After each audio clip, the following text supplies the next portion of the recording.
President Obama says he is still weighing his options for an attack on Syria. In an interview last night, he detailed just what those choices are.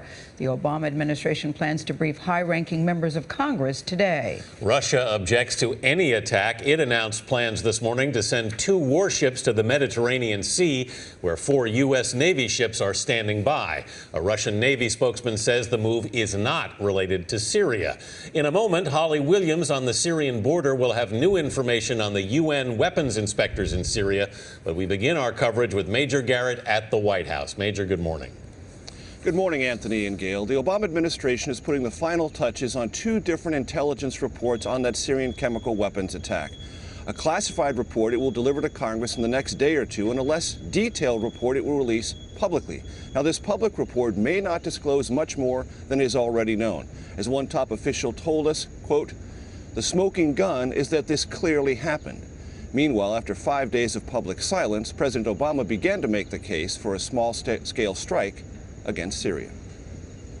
President Obama told PBS why military force against the Syrian regime of Bashar al-Assad could be unavoidable. I have not made a decision, but I think it's important that if, in fact, we make a choice to have repercussions for the use of chemical weapons, then the Assad regime will have received a pretty strong signal that, in fact, it better not do it again. The president confirmed he's considering a brief and so-called surgical set of cruise missile strikes. If, in fact, we can take limited, tailored approaches, not getting drawn into a long conflict, not a repetition of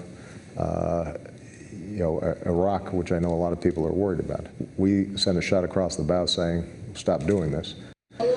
Mr. Obama said he wants no part of Syria's civil war. I have no interest in any kind of open-ended conflict in Syria, but we do have to make sure that when countries break international norms on weapons like chemical weapons that could threaten us, that they are held accountable. Intelligence analysts are finalizing a report the administration says will bolster its contention Assad is responsible for a chemical weapons attack last week. Some details have already been shared with top lawmakers.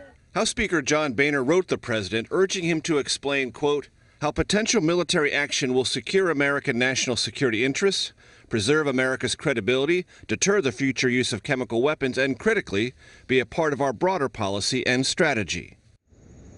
In the Senate, John McCain of Arizona called for more and better weapons for the Syrian opposition, while another Republican, James Inhofe of Oklahoma, the top Republican on the Armed Services Committee, said he cannot support a strike without more details on its cost and purpose.